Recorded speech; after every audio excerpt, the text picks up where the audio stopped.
नमामि। वाञ्छाकल्पतरुभ्यश्च कृपा सिन्धुभ्यो च पतितानां पावनेभ्यो वैष्णवेभ्यो नमो नमः। श्री कृष्ण चैतन्य प्रभु नित्यानंद श्री अद्वैत गदाधर श्रीवासादि गौर भक्तवृंद। हरे कृष्णा कृष्णा कृष्णा हरे हरे, हरे राम राम राम हरे हरे। हरे कृष्णा कृष्णा कृष्णा हरे हरे, हरे राम राम राम हरे हरे। हरे कृष्णा कृष्णा कृष्णा हरे हरे, हरे राम राम राम हरे हरे। हरे कृष्णा। तो आप सभी का यूथ क्लास में बहुत बहुत स्वागत है। आज जिसको जबरदस्ती पकड़ करके लाया गया उनका भी स्वागत है ना।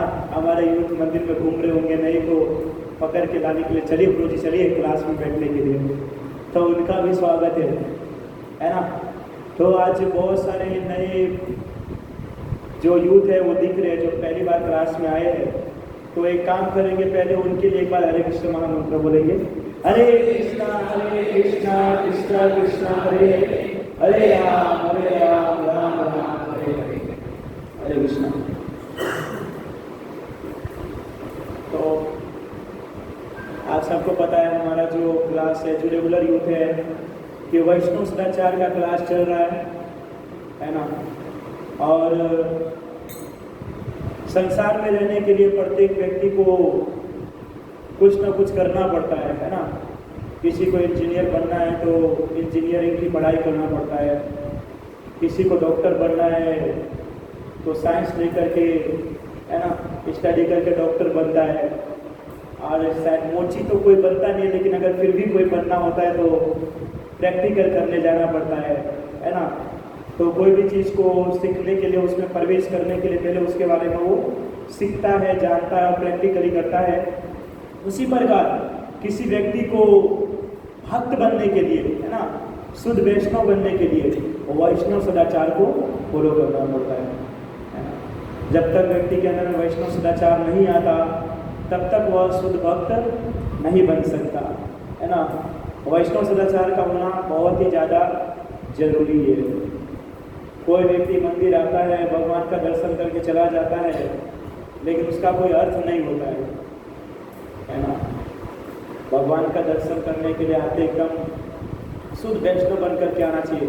तिलक लगा करके, कंठी पहन करके है ना, माला ले करके और धोती कुर्ता, तो ऐसे लगता है कि हाँ चलो एकदम बढ़िया भक्त है, सुंदर भी दिखते हैं। बाकी पैंट शर्ट में रहते हैं तो फिर पता आपको कैसे दिखते हैं ऐसा नहीं है। हम संसार के अंदर में वैसे तो भगवान जो है मन को दिखता है ना, कि व्यक्ति का मन कैसा है, कपड़ा कैसा भी हो है ना। कोई जीन्स पैंट पहने और कोई धोती कुर्ता पहने, लेकिन धोती कुर्ता पहनने के बावजूद भी उसका मन जो है भौतिक संसार में, भौतिक इंद्रिय तृप्ति में लगा हुआ है, तो वैष्णव नहीं है। लेकिन कोई व्यक्ति जो है पैंट शर्ट भी पहन के आता है, लेकिन उसका मन जो है हमेशा कृष्ण का स्मरण करता है, कृष्ण की भक्ति साधना के लिए मन भागता रहता है, तो वो शुद्ध वैष्णव। और कृष्ण जो है धोती कुर्ता वाले से पहले उस पैंट शर्ट वाले को भगवत धाम ले जाते है ना। तो मन शुद्ध होना चाहिए। तो इससे पहले के क्लास में जो है हम सब ने सुने थे, दो टॉपिक था, कौन सा था, नृत्य और कीर्तन। कीर्तन कैसे गाना चाहिए और नृत्य कैसे करना चाहिए है ना। तो आज का जो क्लास है इसके अंदर बताया गया है कि व्यक्ति को बोलना कैसे चाहिए और प्रचार किस प्रकार करना चाहिए है ना। जो नए भक्त आए हैं उनके लिए प्रचार तो ठीक है, वो तो जो इस्कॉन के डिवोटी है यहाँ उनके लिए है, लेकिन बोलना सबके लिए है। बोलना किस प्रकार चाहिए, देखिए व्यक्ति का बोलना भी ना दो प्रकार से होता है, एक होता है आध्यात्मिक और एक होता है भौतिक। दो प्रकार से व्यक्ति का बोलना होता है। जिस प्रकार किसी व्यक्ति का मन भौतिक संसार में हमेशा लिप्त रहता है ना, संसार से लोगों से बातचीत करना, उसके साथ घूमना फिरना है ना, ऐसा आराम करना, फालतू की जो बात होती है उसको पास करना, ऐसा व्यक्ति कुछ भी बोलेगा ना वो भौतिक बातें करेगा, आध्यात्मिक नहीं करेगा।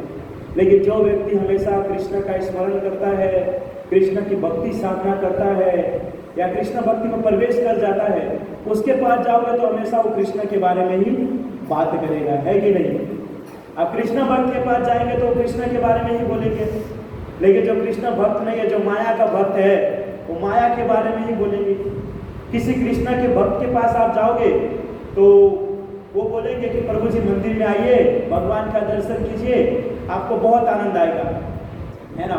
और माया के भक्त के बाद पास जाओगे जो संसार का है, बोलेगा प्रभु जी नया थिएटर खुला है, वहाँ पे नई मूवी लगा है, हमने टिकट ले लिया, साथ में आप भी चलिएगा, है ना।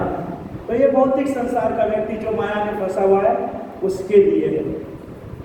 तो बताया जाता है कि बोलना जो है व्यक्ति के लिए बहुत ही ज़्यादा इम्पोर्टेंट टॉपिक है, क्योंकि मन से तो बहुत सारे पाप होता ही है व्यक्ति का।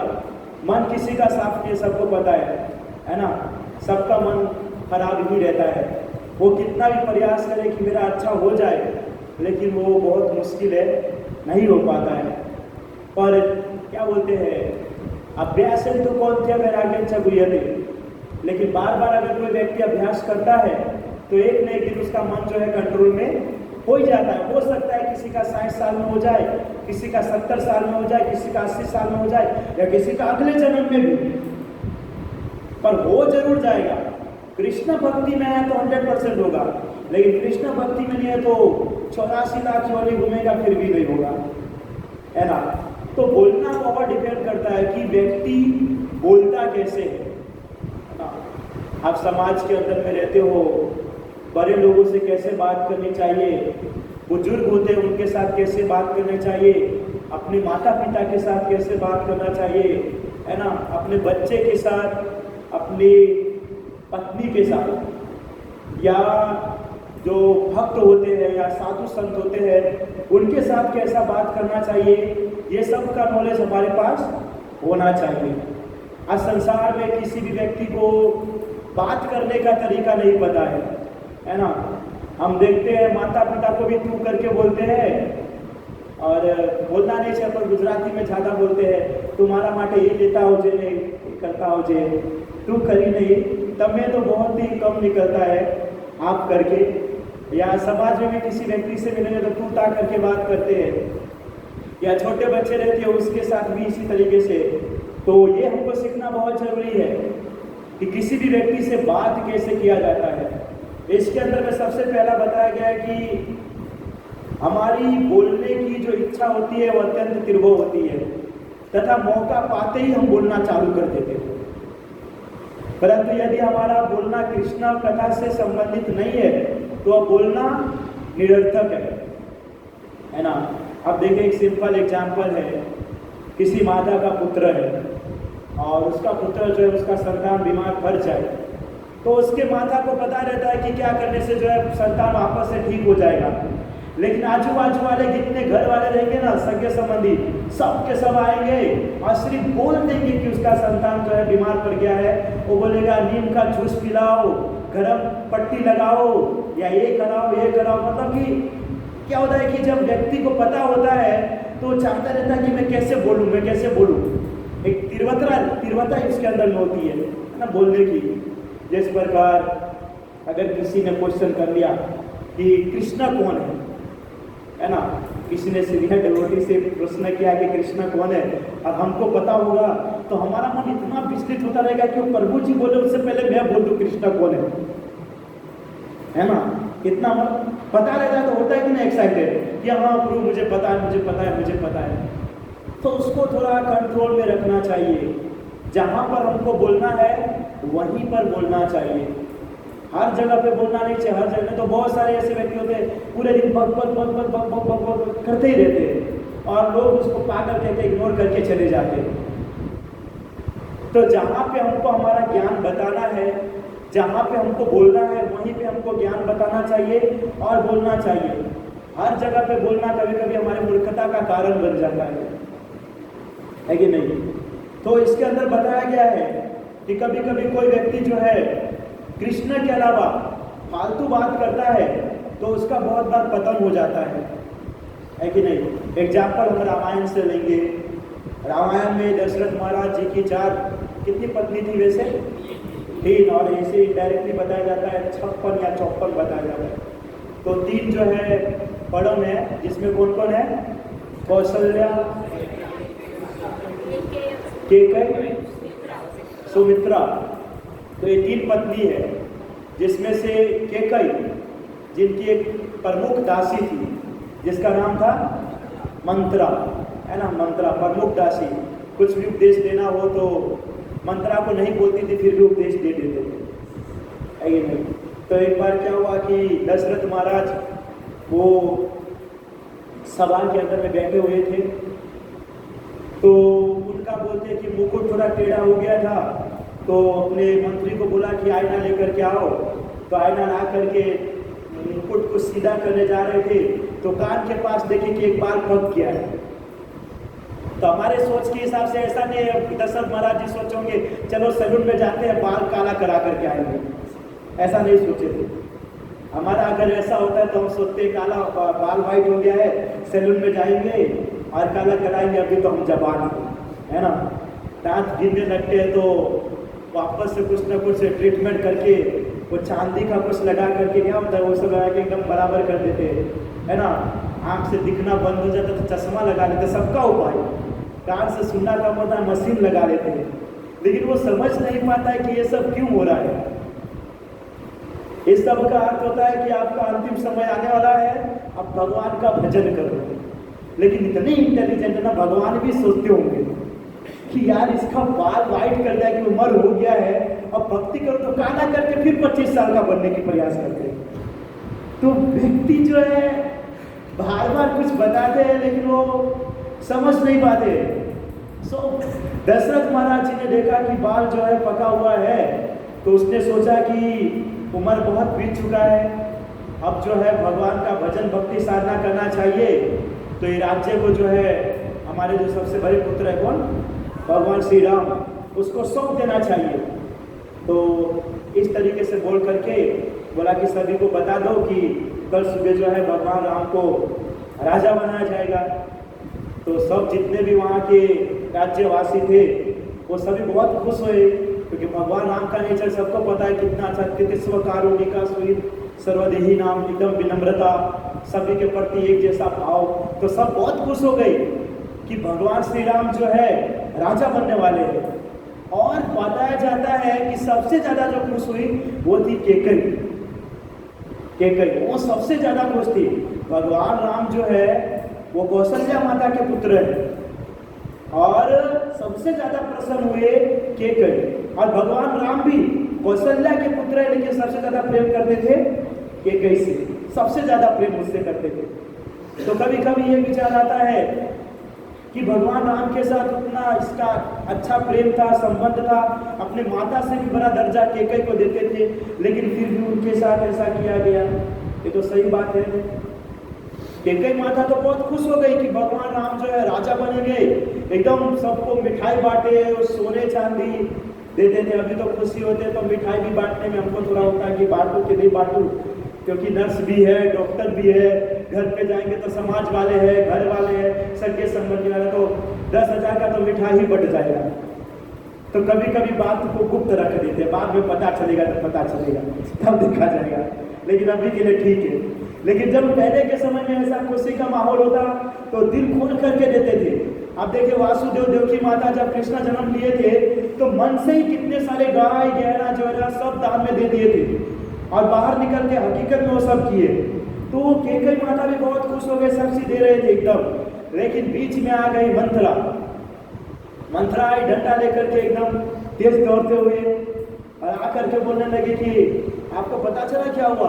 आप बताएं भगवान राम जो है वो राजा बनने वाले हैं। तो आप खुश हैं? बोला हाँ तो खुश ही हूँ ना। अब देखिए बोलने का कितना फर्क पड़ता है, बोलने का सिर्फ बोलने का इफेक्ट कितना पड़ता है इंसान के ऊपर में। तो केकई माता ने कहा हम तो बहुत खुश है, राम जो है राजा बन रहा है, वो तो मेरे पुत्र से भी बहुत प्रिय है मेरे लिए। तो मंत्रा ने कहा कि देखो आप जो सोच रहे हो बिल्कुल गलत है। अब होता है कि जब राम राजा बन जाएगा तो खुद राज्य को संभालेगा, आपके पुत्र को दास बना देगा। तो क्या कहने वाला फालतू बात मत करो, ये हो थोड़ी सकता है, ये पॉसिबल ही नहीं है। वो तो अपने भाई से कितना प्रेम करते हैं। लेकिन मंत्रा ने सोचा कि ये दाव नहीं लग रहा है, दूसरा दाव लगाना चाहिए। वो बोला कि देखो अगर वो राजा बन गया तो क्या पता आगे जाकर के जब ऊंचा पोस्ट पे पहुंच जाएगा और आपके बच्चे को जो भरत है, शत्रुघ्न है, उसको लात मार करके बाहर निकाल दिया तो कहां जाएगा आपका पुत्र? पूरा तो सोचिए। आप जो यहाँ पर सोच रहे हो कि भगवान राम राजा बने हैं और उसके लिए इतना खुशी हो रहे हो, बिल्कुल गलत है। आपने दशरथ महाराज जी अलग तरीके से सोच रहे हैं। तो बोले कि देखो वैसे तो देखा जाए तो भगवान राम जो है वो तो ज्येष्ठ पुत्र है, सबसे बड़े, तो उनका ही हक होता है कि राजा बना। बोला कि नहीं, ये बिल्कुल गलत है। तो ये कैसे गलत हो सकता है? बड़ा लड़का हो, सब चीज पहले उसको ही मिलता है ना। बोला कि गलत है। बोला कि देखो मैं नहीं चाहती हूँ कि जो मेरा पुत्र भरत है वो राजा बने, राम बन रहा है मेरे लिए इनफ है। बोला कि देखो ये सब हुआ तो आगे जाकर के आप मुझे मत बोलना। उसने इस तरीके से उनके कान के अंदर में डाल दिए कि केकई माता इतनी स्पिरिचुअल है ना, आध्यात्मिक क्षेत्र में थी, वो भी उसकी बात में आ गई। अभी केकई को ये भी याद नहीं था कि महाराज दशरथ के साथ एक बार युद्ध करने के लिए गई थी और युद्ध में महाराज दशरथ घायल हुए थे और केकई ने उसके रथ को चलाया था। तब महाराज दशरथ जो है खुश होकर के उनको वरदान मांगने के लिए कहा, कोई भी 2 वरदान, है ना। तो केकई माता ने कहा कि मुझे कोई वरदान नहीं चाहिए अभी, आप रहने दीजिए, जब जरूरत होगा तब मांगूंगा। तो विचार कीजिए, केकई माता को याद, उस मंथरा को याद की। वो उसने बोला कि आपको याद है आप युद्ध करने गए थे, दशरथ महाराज जी को बचाए थे, तो आपको 2 वरदान मिला है, वो कब काम आएगा? अब भी काम आएगा, है ना। ये परफेक्ट समय, अब भी काम आएगा। जाओ और उससे बोलो कि भरत को जो है राजा बनाओ और भगवान राम को 14 वर्ष का वनवास है कि नहीं। सिर्फ बोलते मात्र से, देखिए सिर्फ बोले, मंत्रा ने इस प्रकार कान में उसके डाल दिए और उन्होंने जाकर के वो कार्य कर दिए। उसके बाद क्या हुआ? लास्ट में पश्चाताप मंत्रा को हुआ, लास्ट में जाकर के उसको लात मार के बाहर निकाला गया, है कि नहीं। तो ऐसे व्यक्ति से हमेशा दूर रहना चाहिए, क्योंकि आज संसार के अंदर में बहुत सारे ऐसे लोग रहते हैं, सबके घर में एक न एक जो भयंकर होते ही है, जो हमको हर चीज के लिए रोक टोक करेंगे, है ना। आपको ऐसा नहीं करना चाहिए, ये नहीं करना चाहिए, तिलक लगाएंगे, कंठी माला पहनेंगे तो आपको ये सब नहीं करना चाहिए। रोक टोक के लिए कोई ना कोई रहता है, लेकिन ऐसे लोगों का कभी भी संग नहीं करना चाहिए, हमेशा बच करके रहना चाहिए। आगे बताया गया है कि जो व्यक्ति भौतिक संसार की बातों को सिर्फ बोलता है, वह व्यक्ति जो है कभी भी भगवान को प्राप्त नहीं कर सकता। उसको हमेशा भौतिक संसार में ही रहना पड़ता है। इस संसार के अंदर में भगवान ने हमको शरीर दिया है, प्रत्येक इंद्रिया दिया है, आंख, कान, नाक, मुंह, जीवा, है ना, सब कुछ भगवान के द्वारा मिला है। आपको एकदम परफेक्ट बनाया है। आप विचार कीजिए, भगवान ने कोई भी एंगल से ना आपको बहरा बनाया है, न गूंगा बनाया है, न लंगड़ा बनाया है, न आंख अंधा व्यक्ति नहीं बनाया है ना, सब चीज आपको दिया है। अब विचार कीजिए, जिसके पास आंख नहीं है वो बेचारा किस तरीके से जीवन यापन करता होगा। जो व्यक्ति सुन नहीं सकता है वो कैसे चलता होगा, हाँ, उसका जीवन। लेकिन भगवान ने हमको सब कुछ दिया है, तो बताता है कि अपने प्रत्येक इंद्रियों को भगवान की सेवा में लगाना चाहिए, है ना। कान के द्वारा भगवान की कथा को सुनना चाहिए, है ना। पैर के द्वारा तीर्थ यात्रा करना चाहिए, हाथ के द्वारा भगवान का पूजा करना चाहिए। और जो वाणी है ना, वाणी के अंदर से हमेशा भगवान का कथा निकलना चाहिए।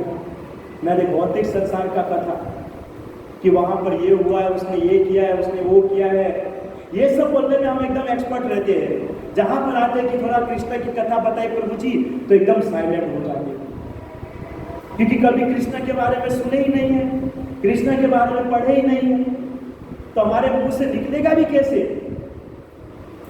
आप दिन रात ऐसे व्यक्ति का संग करते हैं जिसको भक्ति से कोई मतलब ही नहीं है ना। जितने भी नए हैं, जितने भी हम सब भौतिक संसार में रहकर के ऐसे व्यक्ति का संग करते हैं जिसको भगवान के भक्ति से कोई मतलब ही नहीं है, तो कृष्ण के बारे में बोल भी कैसे सकता है। तो बताया जाता है कि जो व्यक्ति कृष्ण के बारे में बातें नहीं करता है और जो फालतू की बात करता है उसे प्रजल्प कहा जाता है, और जो व्यक्ति प्रजल्प करता है उसका भक्ति नष्ट हो जाता है ना, उसका भक्ति नष्ट हो जाता है। हमने देखे बहुत बार भक्ति में आने के बाद भी बहुत सारे संसार के लोग बात करते हैं, आज ये हो गया, वो हो गया, यहाँ पर ये बीत गया, वहाँ पर वो बीत गया, है ना। उसकी पत्नी ने पति को मारा, पति ने पत्नी को मारा, फिर वो हो गया, फिर ऐसा हो गया। वो मतलब पूरा मतलब कि रामायण उनके पास ही कान में रहता है ना। जब इस तरीके का जब कोई व्यक्ति बातचीत करता है तो वो कभी भी भक्ति में प्रोग्रेस नहीं कर सकता। कोई व्यक्ति कृष्ण भक्त है तो उसके मुख से हमेशा कृष्ण के बारे में ही बात निकलनी चाहिए, कृष्ण के अलावा और कुछ भी नहीं, है ना। और अगर कोई व्यक्ति भक्ति में रहने के बाद भी कृष्ण के अलावा अन्य जितने भी बातें हैं वो बातों को बोलता है तो वो कृष्ण भक्त नहीं है, वो कृष्ण भक्त नहीं है। ऐसे व्यक्ति का संग कभी भी करना नहीं चाहिए, है ना। फिर उसके बाद बताया गया है कि बातचीत किसी व्यक्ति के साथ करते हैं उससे पहले 3 रूल्स है। पहले व्यक्ति को यह सोचना चाहिए कि जिस व्यक्ति के साथ हमको बात करना है तो उस व्यक्ति के साथ बात करने की आवश्यकता है या नहीं, है ना। उस व्यक्ति के साथ बात करने की आवश्यकता है या नहीं। बहुत बार क्या होता है कि 2 व्यक्ति बात करते हैं और तीसरा व्यक्ति वहां पर जाकर के टांग अड़ा देते हैं और वो अपना बोलना चालू कर देता है। जब भी कोई 2 सीनियर डिवोटी बात करे तीसरे को कभी भी नहीं बोलना चाहिए। लेकिन बात यही होता है, सबसे पहला पॉइंट उत्साह इतना रहता है कि नहीं प्रभु जी मुझे आता है, तो गुरु जैसे आंसर देने वाला आता है उससे पहले शिष्य पूरा श्लोक के साथ उसका आंसर बता देते हैं। फिर गुरु भी सोचते हैं कि हमारा आसन उनको देना पड़ेगा, है कि नहीं। सो जहां पर जो चीज की आवश्यकता है वहां पर ही हमको बोलना चाहिए, उससे अधिक नहीं। अगर कोई व्यक्ति आपको बोलता है प्रभु जी आप कुछ बोलिए तो आप बोलिए, नहीं बोलते हैं तो वहां पर नहीं बोलना चाहिए। ये नहीं कि हमारे पास बहुत ज्ञान है, हम ही ब्रह्मा जी के बाद है जो पूरा दिव्य ज्ञान हमारे शरीर के अंदर प्रकट करवाए थे भगवान जी, हम पूरे वेद शास्त्र को जानते हैं, बताइए आपका क्या क्वेश्चन है। ऐसा नहीं होना चाहिए। बोलना भी एक लिमिट में चाहिए, बहुत जरूरी है। हम देखते हैं बहुत बार हम यूथ प्रीचिंग भी करते हैं ना, यूथ प्रीचिंग, यंग लड़कों को प्रीचिंग करते हैं कि गुरु जी आप भक्ति में आइए, साधना में आइए, भक्ति कीजिए, साधना कीजिए, मनुष्य जीवन का यही उद्देश्य है। इस प्रकार से बहुत बार बोलते हैं तो क्या होता है कि कभी कभी जो नए भक्त होते हैं, जो नए लोग आते हैं, उनको 5 मिनट 10 मिनट प्रीचिंग किया बस इनफ है ना। मैंने बहुत बार देखा है कि लोग जो है उसको 5-5 घंटे 6-6 घंटे की प्रीचिंग करते हैं। अब विचार कीजिए, बेचारा पहली बार आया है मंदिर में और 6 घंटे तक उसको बैठा करके आप पूरा रामायण सुनाए, दूसरे दिन वो इस्कॉन का नाम भी नहीं मिलेगा, है कि नहीं। तो एक लिमिट होना चाहिए।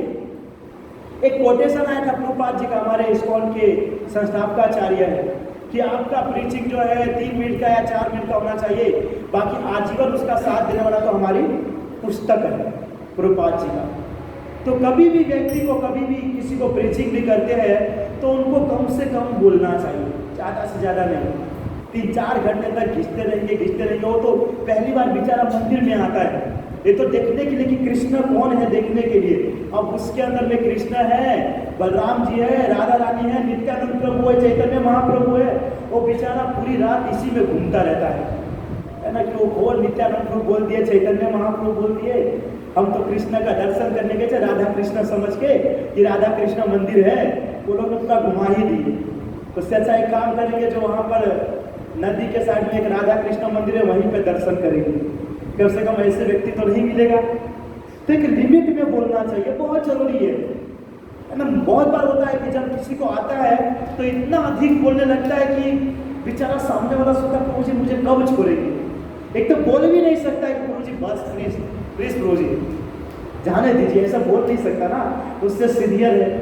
वो बेचारा ऐसे देखेगा वैसे देखेगा ताकि वो समझ जाए सामने वाला कि मेरा जाने का इच्छा है, आपकी बात बहुत हो गया, लेकिन फिर भी रोज उधर क्यों देख रहे, थोड़ा इधर ध्यान दीजिए। फिर स्टार्ट वैसा एक हुआ था, एक गुरु था और उसका शिष्य था। तो क्या हुआ कि शिष्य जो है अपने गुरु की सेवा करने के लिए आए थे। तो गुरु से पूछा शिष्य ने कि बताइए आपकी क्या सेवा करूं।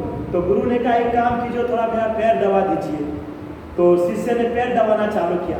अब देखिए पैर दबाते हैं तो 10 मिनट 15 मिनट 20 मिनट आधा घंटा बस, है कि नहीं, इतने में तो नींद आ ही जाता है। कोई भी व्यक्ति हो, अब उसका गुरु जो है 1 घंटा हो गया फिर भी नहीं बोल रहा है कि रुक जाओ, फिर भी उसको बोलना है रुक जाओ। वो बेचारा सोच रहा था कब गुरु बोलेंगे रुको और मैं थोड़ा जाऊँ घर पे, वो बोल ही नहीं रहे रुक जाओ। तो उसने बोला कि गुरु महाराज एक बात बोलूँ? बोला हाँ बताओ। वो थोड़ा मेरा भाई को जो है ना थोड़ा कहीं लेकर के जाना है, तो मैं थोड़ा वहाँ, अरे वो तो कल भी लेके चले जाओगे, चलो सेवा करो।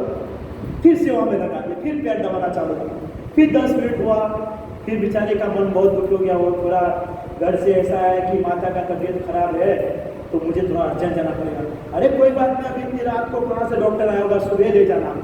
फिर पैर दबाओ, तो बेचारा कर ही रहा है, लास्ट में है ना वो खुद ही छोड़ करके चला गया और फिर वापस चरण दबाने के लिए कभी आया नहीं वो। तो उसी प्रकार सेम कंडीशन होता है कि जब हम प्रीचिंग करते हैं, किसी को जब बताते हैं तो एक लिमिट में बताना चाहिए।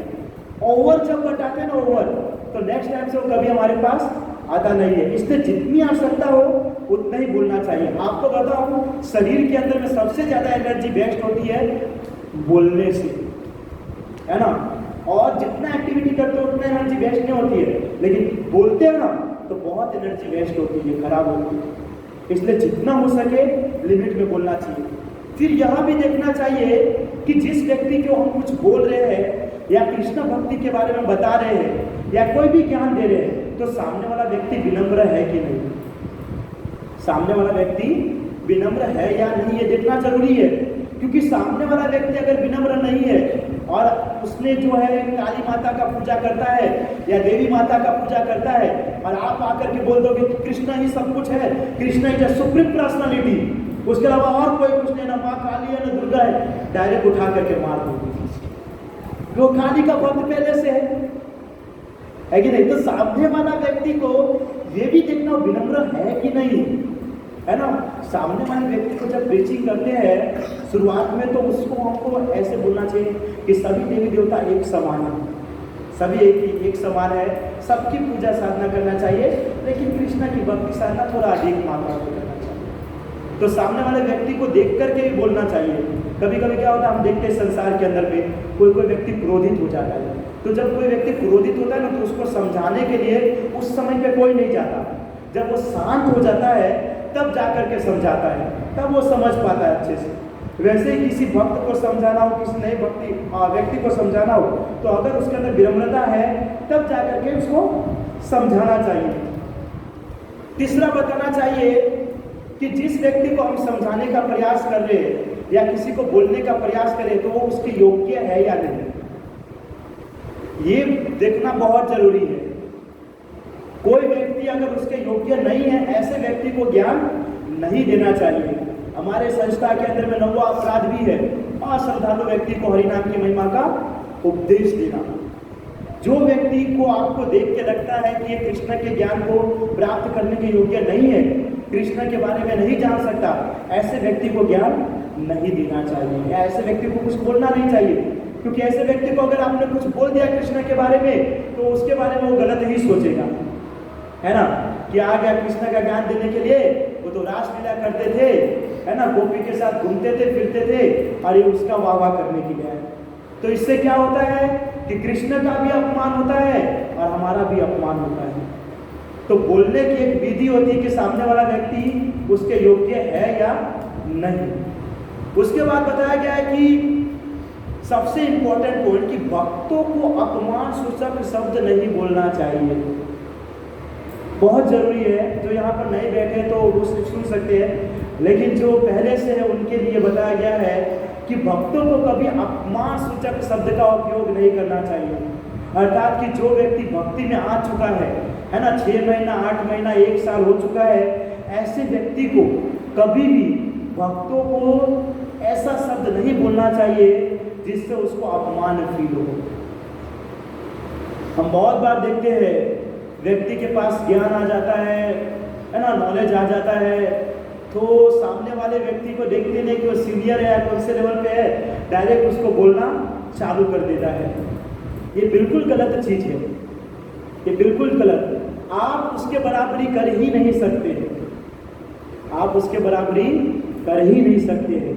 भक्तों के अंदर में एक गुण होता है ना, भक्त एक करुणामय होते हैं, करुणा का सागर। जैसे कि कृष्ण को बताते तो करुणा भक्तों के हृदय में होता है, सबके प्रति एक समान भाव होता है, उसका कोई शत्रु नहीं होता है ना।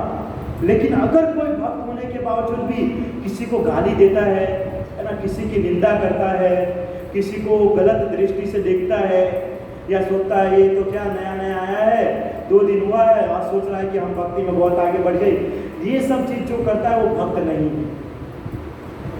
और भक्तों को ये सब नहीं करना चाहिए। हम बहुत बार देखते हैं कि कभी कभी सेवा के लिए भी भक्त जो है जाते हैं, तो वहाँ पे सीनियर होते हैं, दूसरे ग्रुप के डिवोटी होते हैं, तो कभी मिस्टेक से सेवा को लेकर के भी उसको कुछ गलत अपशब्द बोल देते हैं, लेकिन वो नहीं करना चाहिए। आप कितने भी पुराने हैं, कितने भी सीनियर हैं, है ना, लेकिन आपका जो गुण है वो आपके अंदर में होना ही चाहिए, वो कभी भी मिटना नहीं चाहिए, वो होना ही चाहिए। अगर सीनियर होने के बाद, सीनियर बनने के बाद अगर आपका गुण जो है खत्म हो जाता है तो आप सीनियर भक्त नहीं है ना, आप सीनियर नहीं है। उसको जूनियर ही समझना चाहिए,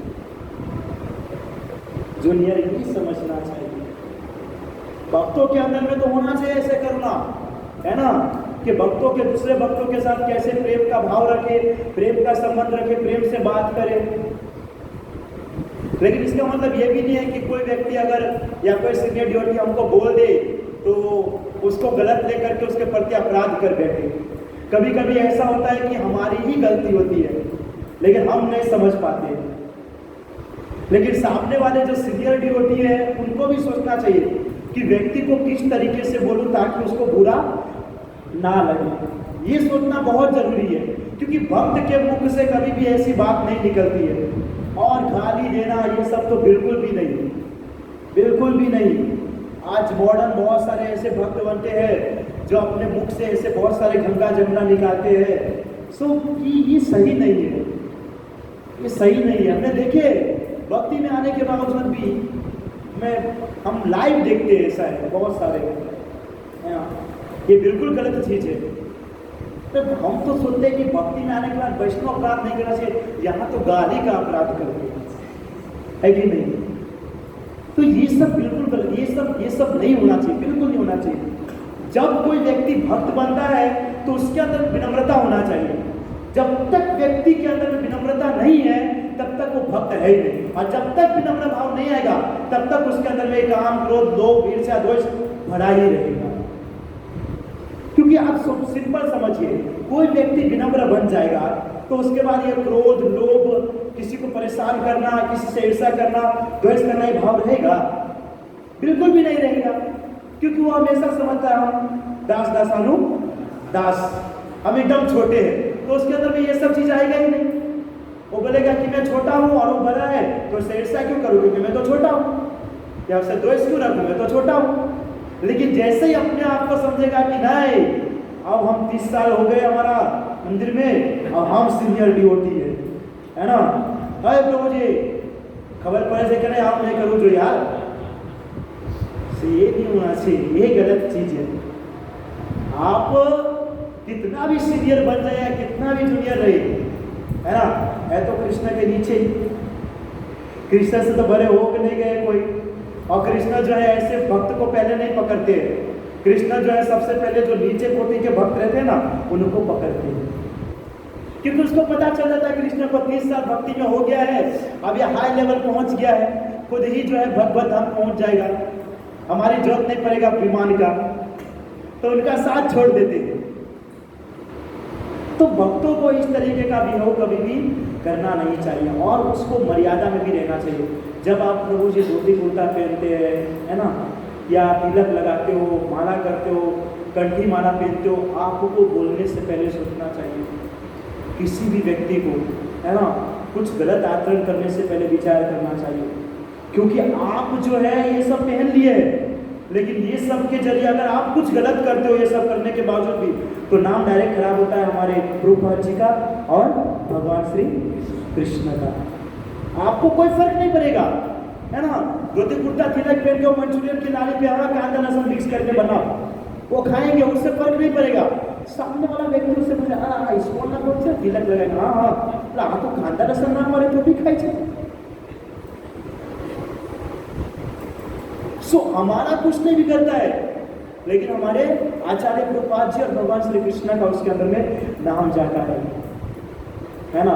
इसलिए जब आप इस तरह का वेशभूषा धारण करते हो, है ना, कंठी माला, तिलक और धोती कुर्ता पहनते हो, कोई भी चीज, तो आपको उसका गुण आपको पता होना चाहिए।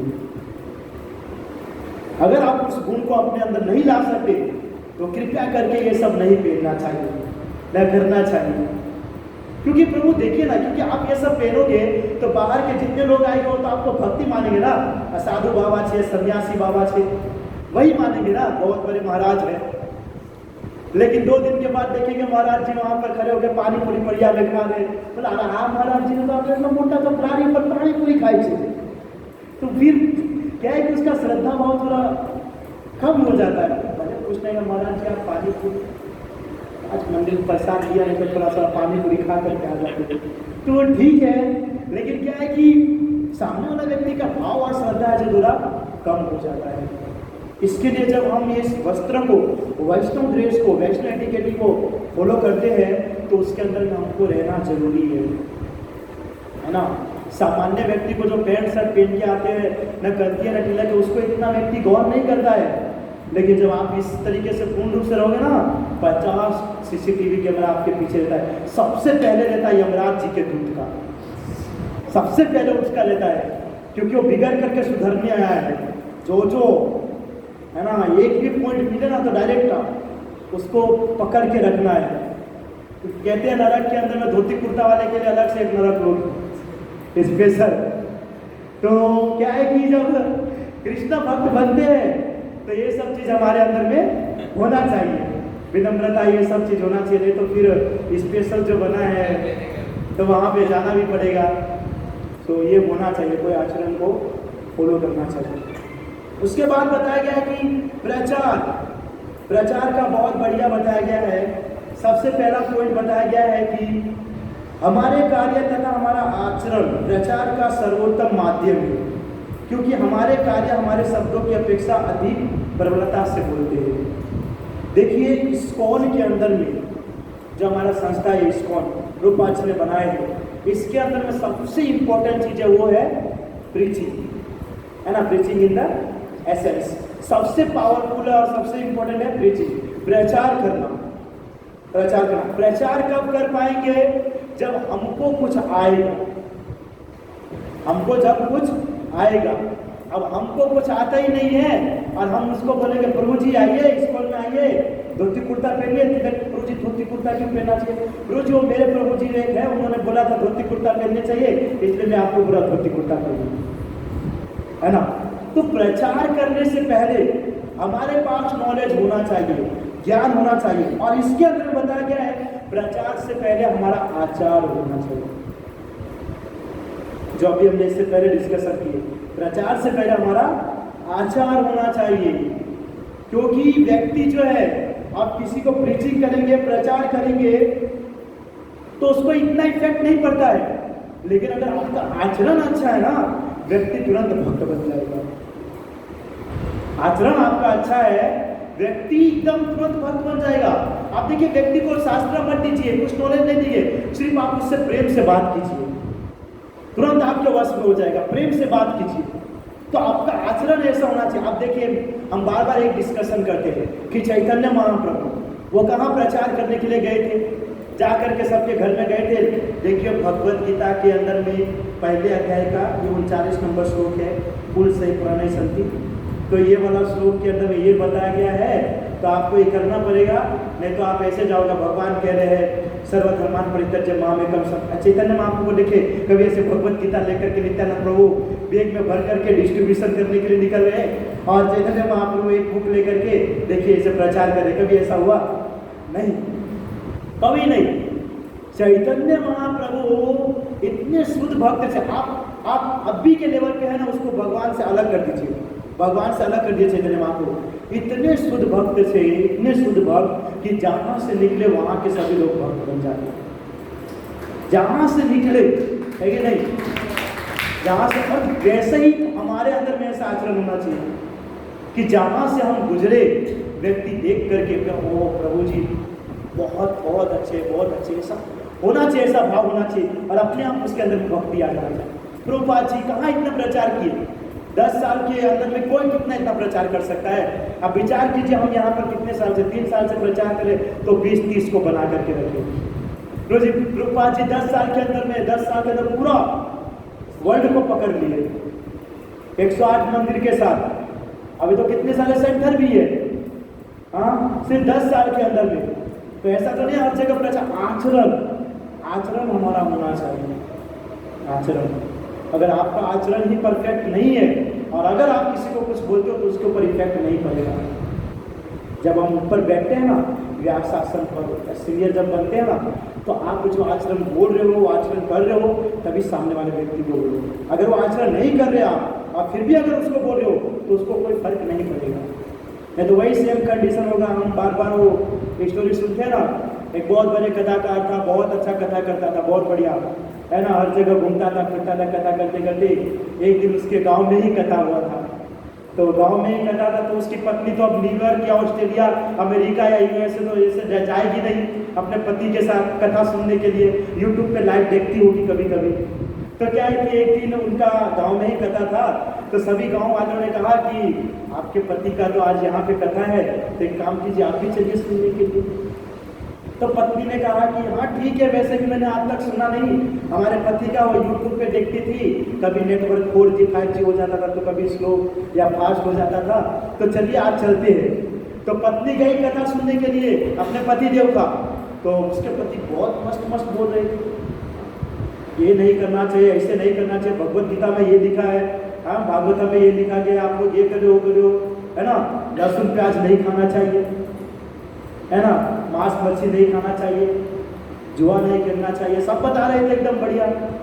तो उसकी पत्नी को क्या बात है, बहुत अच्छी प्रवक्ता हमारे पति भी। तो पति भी जो है वापस गई घर पे गई, क्योंकि पत्नी क्या करती थी कि हमेशा जो है अपने पति के लिए लहसुन प्याज वाला खाना बनाती थी।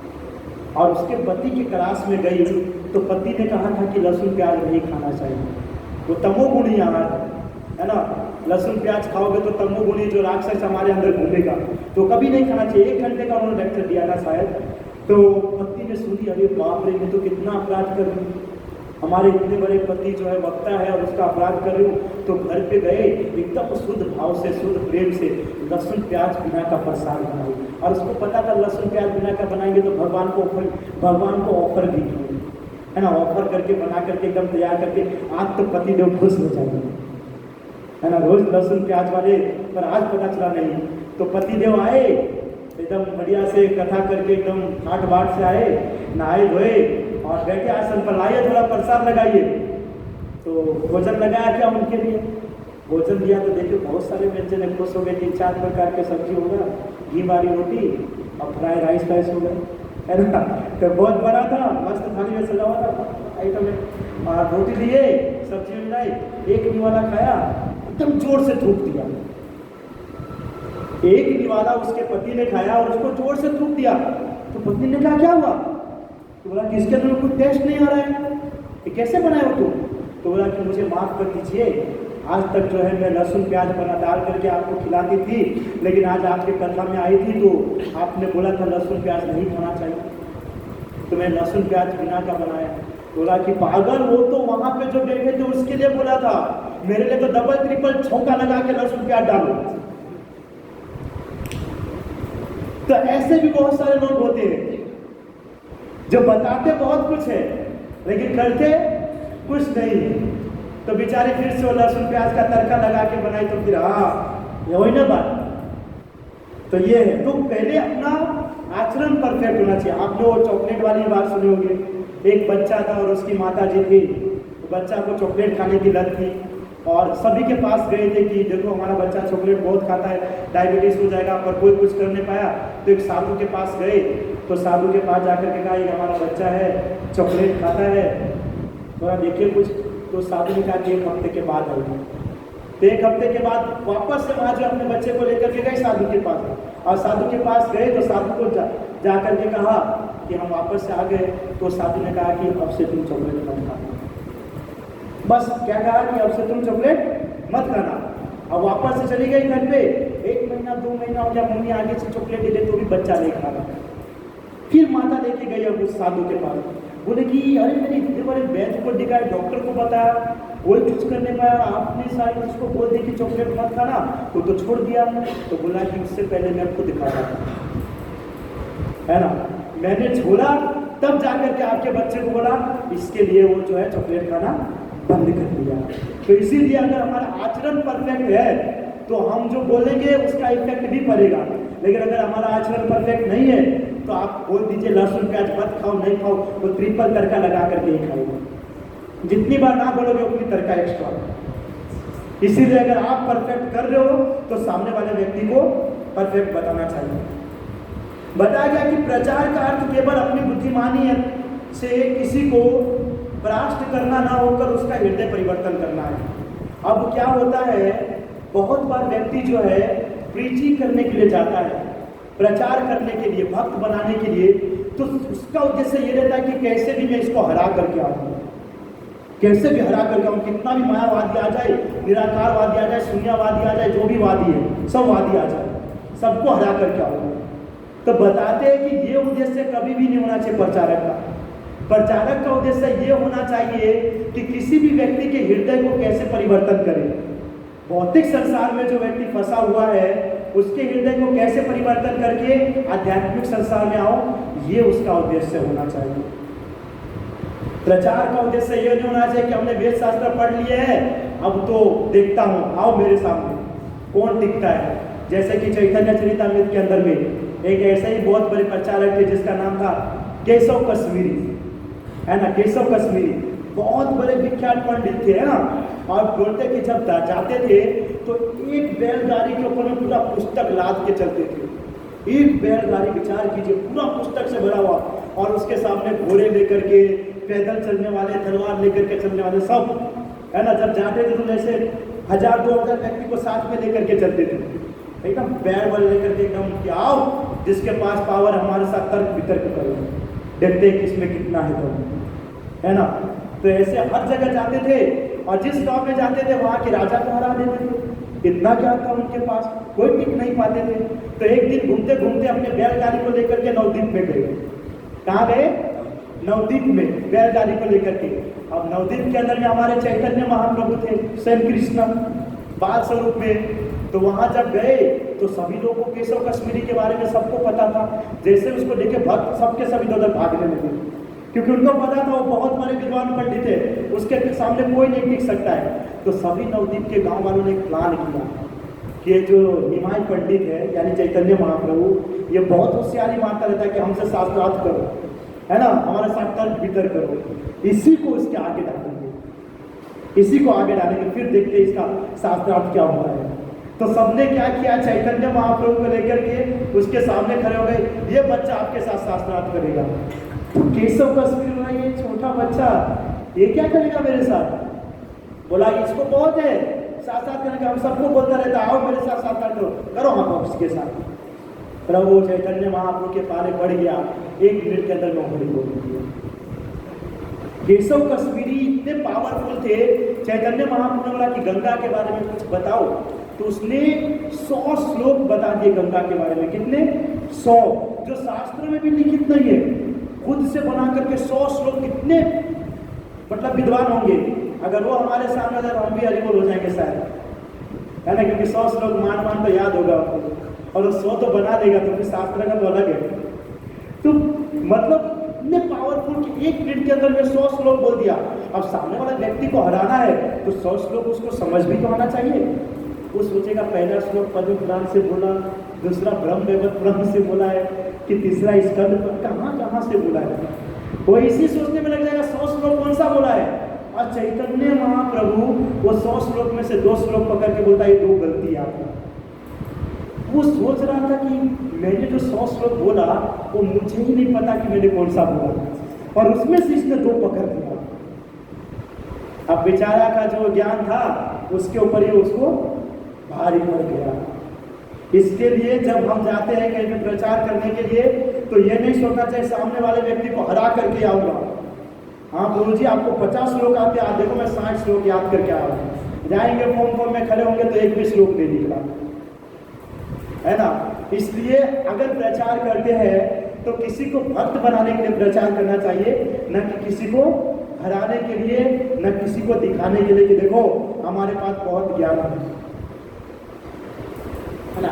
बहुत बार व्यक्ति होता है कि कुछ चीज़ याद करके आता है या कभी श्लोका याद करके आता है 4-5 श्लोका एक ही दिन में, तो बहुत बार सोचता रहता है किसी न किसी को बोलूं, पर कोई उससे पूछता ही नहीं कि प्रभु जी थोड़ा बताइए ना मुझे, कोई पूछता नहीं है। और बेचारा सोचता रहेगा कि कुछ बात निकालूं कि कब मैं निकलूं, नहीं पूछेगा ना तो लास्ट में खुद ही बोल देगा देखो 5 श्लोका मैंने याद किया है। तो पता तो वो बोलता है कि मुझे पता ही था, मुझे पता ही था ये बोलने वाला, इसलिए मैंने पूछ रहा था तुमसे। तो बहुत बार ऐसे व्यक्ति एक्साइटेड रहता है, लेकिन इन सब का शास्त्र का अध्ययन करना, ज्ञान प्राप्त करना, ये सबका एकमात्र उद्देश्य होना चाहिए सामने वाले व्यक्ति को भक्त बनाना, है ना कि अपनी योग्यता किसी को दिखाना कि हमारे पास ऐसी योग्यता है, हम ये कर सकते हैं, वो कर सकते हैं, देखिए, है ना, शास्त्र का ज्ञान ब्रह्मा जी के बाद हमारा ही है। ये सब नहीं, गलत चीज़ है। ऐसा करने से क्या होता है कि हमारा जो ज्ञान जो है ना पूरा नष्ट हो जाता है, पूरा नष्ट। इसलिए बोलते हैं ना कि जिस समय पर जो चीज़ की जरूरत हो उस समय पे वो चीज़ को बोलना चाहिए, हर समय नहीं। कहीं पे अगर आपको बताया जाता है कि प्रभु जी थोड़ा 2 श्लोक भगवत गीता का बताइए, तो वहाँ पर जाकर के हमको बताना चाहिए। प्रभु जी क्लास देने वाला कोई नहीं है, आप क्लास दीजिए तो वहाँ पर देना चाहिए, तो आपकी प्रशंसा होगी। लेकिन कोई ना पूछ रहा है ना कुछ बोल रहा है, फिर भी आप चालू है तो बोलेगा तो पहले से चालू रहता है, वो कोई झोंक न देना साइड में रखो, कभी कभी पागल खाने में डाल दे, दिन रात बोल ही रहा है ना। तो एक लिमिट में होना चाहिए। तीसरा बताया गया है कि परंतु स्वाभाविक रूप से इसका अर्थ यह नहीं है कि हम अपना तत्व ज्ञान अच्छी तरह से न बताएं।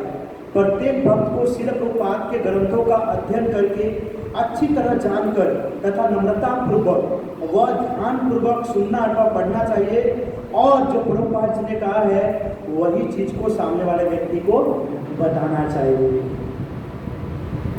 बहुत बार क्या होता है कि व्यक्ति जो है शास्त्र का अध्ययन करता है और बहुत बड़े तत्वज्ञानी बन जाते हैं, कि शास्त्र को छोड़ करके खुद का ही सब कुछ बोलना चालू कर देता है। तो ये भी बहुत गलत है। मैंने बहुत देखा है, बहुत बार ऐसा होता है व्यक्ति जो 1 घंटा क्लास देगा और 1 घंटे में आप यही सोच रहे होंगे कौन से शास्त्र से बोल रहा है, लेकिन कोई शास्त्र से लिंक ही नहीं खाएगा, सब बाहर का। भौतिक संसार में घर के अंदर में झगड़ा हुआ तो झगड़ा नहीं होना चाहिए था। क्यों नहीं होना चाहिए? क्योंकि वो झगड़ा हुआ है ना। या बच्चे के साथ ऐसा हुआ, उसके साथ ऐसा हुआ, घर के अंदर में ऐसा हो जाता है, बच्चे के साथ ऐसा, यही सब चीज बात बोलते रहेंगे। लेकिन शास्त्र का जो बात है वो नहीं बोलते। बहुत सारे ऐसे जो वक्ता होते हैं संसार के अंदर में जो शास्त्र की बात नहीं बोलते। हमारे एक यूथ थे सावन प्रभु, तो उनके शेरी में शायद वो वक्ता को बुलाए थे कथा करने के लिए, तो वो मुझे बता रहे थे कि जब भी कथा करते थे उससे पहले धड़कन मूवी का सॉन्ग गाते थे, दुल्हे का तो दिल दीवाना लगता है, ऐसे गाते थे। और सीरियस थी, कथा से पहले ऐसे गाते थे, तो सबको आनंद आता था। हाँ चलो, क्योंकि गाने के बहाने सब बैठ जाएंगे, फिर करेंगे घर में ऐसा हुआ, बर्तन हुआ, ये रो ये बात। तो ऐसे कथाकार से बच करके रहना चाहिए, क्योंकि ऐसे कथाकार जो है खुद नरक में जाएंगे और आपको भी लेकर के जाएंगे। फिर वहां पर यही गाना गाएंगे, दूल्हे का तो दिल दीवाना लगता है ना। तो जो व्यक्ति परंपरा के हिसाब से हमको ज्ञान दे, है ना, जो शास्त्र बताता है उसका बारे में आपको बताए, ऐसे व्यक्ति से ही आपको सुनना चाहिए। जो प्रभुपाद जी को फॉलो करता है, जो प्रभुपाद जी ने कहा है, प्रभुपाद जी से अलग कोई व्यक्ति अगर हमको ज्ञान देता है तो उसको कभी भी श्रवण नहीं करना चाहिए, कभी भी नहीं, कभी भी नहीं। जो उन्होंने बताया, ऐसा नहीं कि प्रभु जी आप इस्कॉन संस्था में प्रभुपाद जी का बता रहे, ऐसा नहीं है।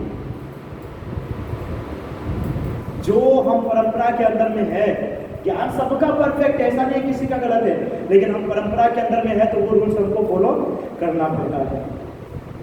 तो जो शास्त्र कहता है वही हमको फॉलो करना चाहिए, और जो हमारे आचार्य कहते हैं उसके विरुद्ध में नहीं जाना चाहिए। और लास्ट पॉइंट है कि प्रचार करते समय हम केवल एक संदेश वाहक की तरह गुरु का संदेश दूसरों तक पहुंचाएं, परंतु यह करते समय हम अपने गुरु की अपेक्षा अधिक अच्छी तरह से प्रचार कर सकते हैं। यह भावना कदापि मन में न लाए।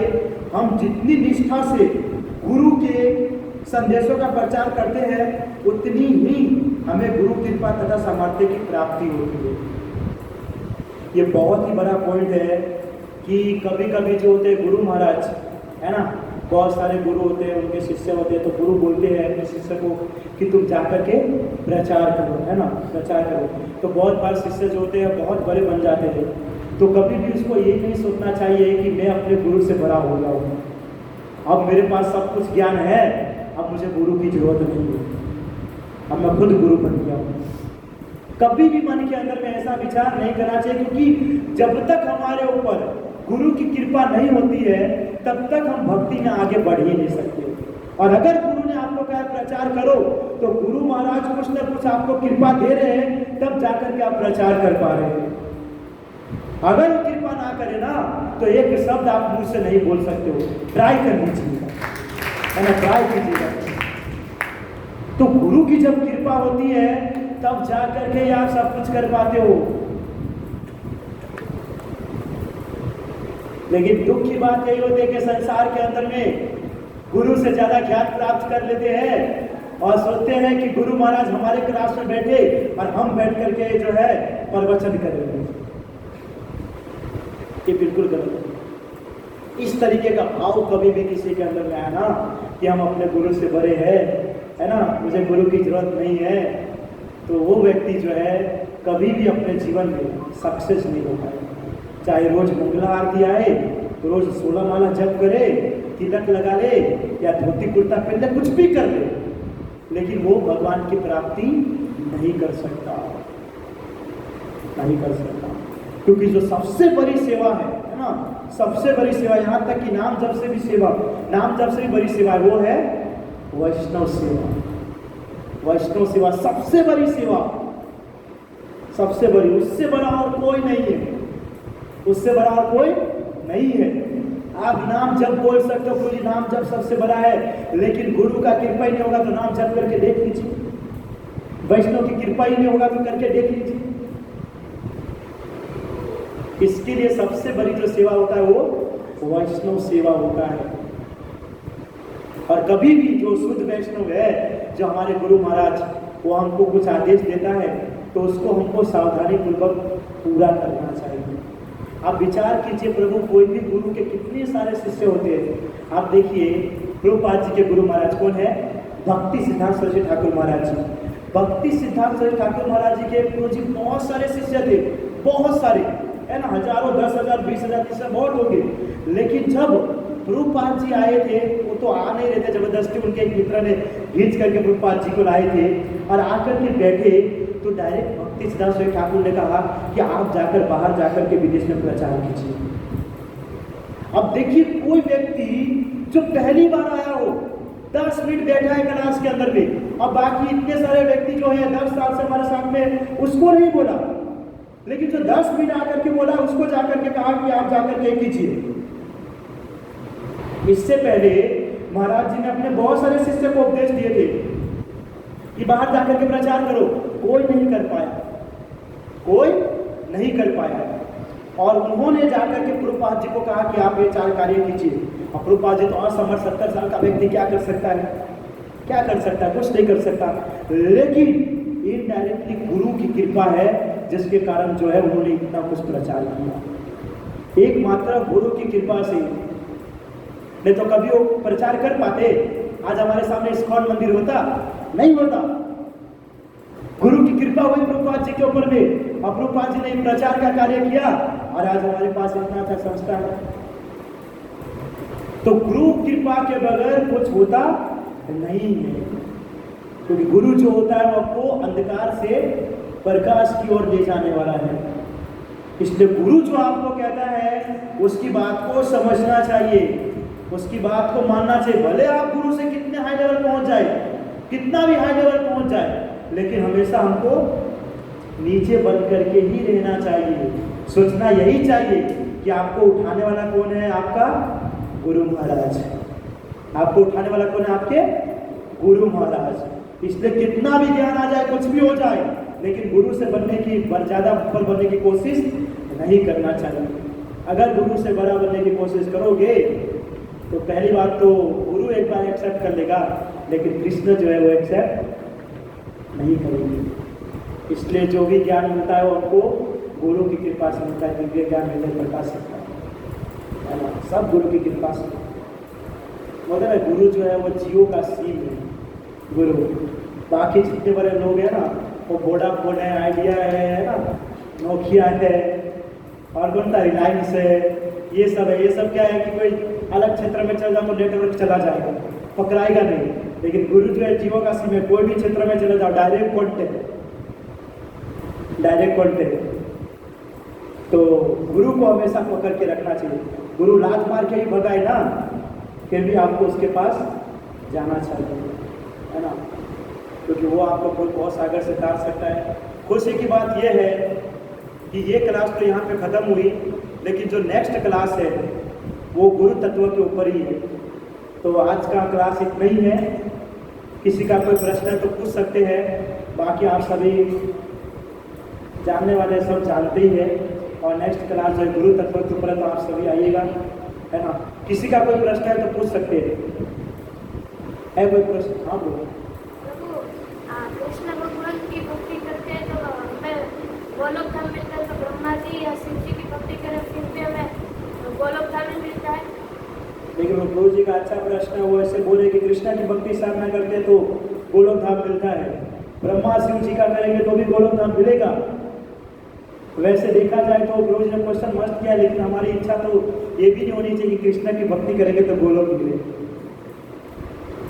सेवा अधिकार दिए करो निज दासी। लेकिन क्वेश्चन के हिसाब से ऐसा है कि हाँ, अगर शिव जी का भक्ति साधना किए तो शिव जी इनडायरेक्टली आपको गोलोक धाम तक शायद पहुंचा सकते हैं, क्योंकि वैष्णव नाम यदा संभव, वैष्णव में श्रेष्ठ है।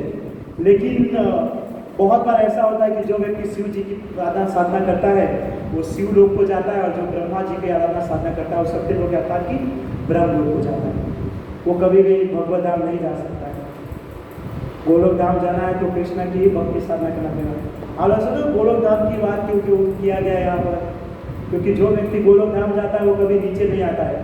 बाकी जो ब्रह्म लोक, शिव लोक है ना, हमारे इंद्रदेव जी के पास स्वर्ग लोक जाते हैं, या परम पूज्य यमराज जी के पास नरक लोक में जाते हैं, तो घूम फिर करके हम सब वापस आते हैं।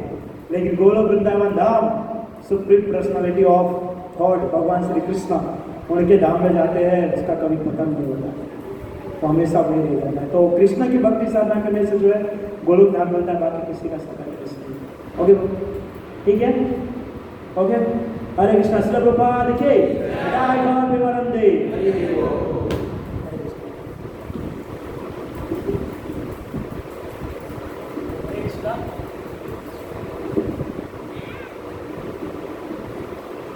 कहते हैं सब बहुत अच्छा क्लास था राजा प्रभु का, जिन्होंने आज हमें बताया कि हमारा व्यवहार कैसा होना चाहिए, और हमें कृषि करते समय कब और कहाँ कैसी बात करनी चाहिए, कैसा बोलना चाहिए, सामने वाले का व्यवहार कैसा है, तब हमें कैसा बोलना चाहिए। तो बहुत अच्छा क्लास दिया राजा प्रभु ने। तो इसी बात पे हम उनका आभार व्यक्त करते हैं। दिन बार हरे कृष्ण महामंत्र बोल के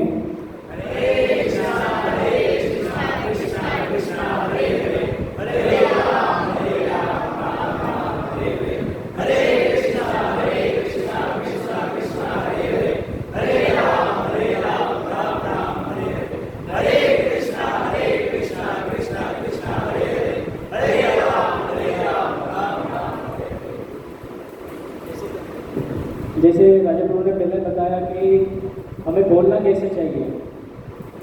हमारी जो मेन इंद्रिया है वो हमारी जीवा ही है।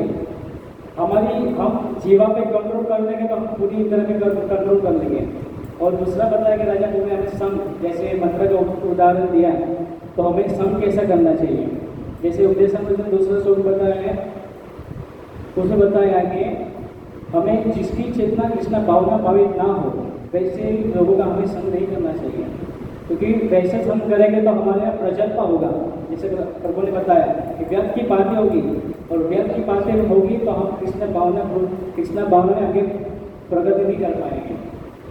और राजा को बताया जैसे कि कृषि करते समय कितना बोलना चाहिए। वैसे भगवत की कथा आती है राजा चित्रकेतु, चित्र केतु को प्रचार करने गए थे अंगिरा ऋषि।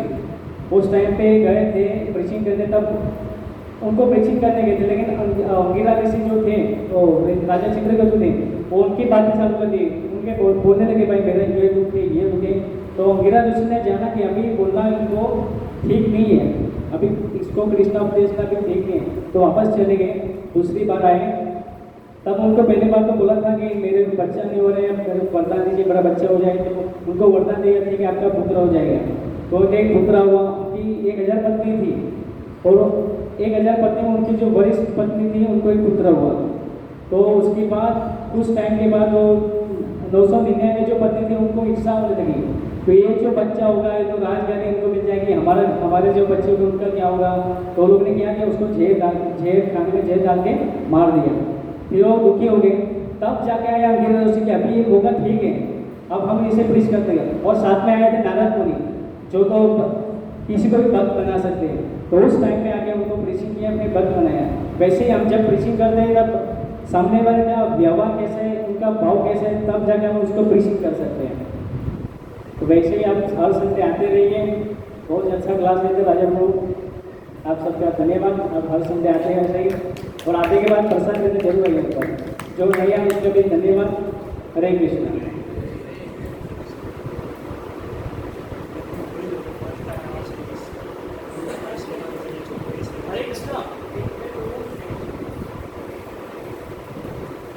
जो फर्स्ट टाइम आएगा तो यहाँ के ग्रुप स्कैन कर लीजिए।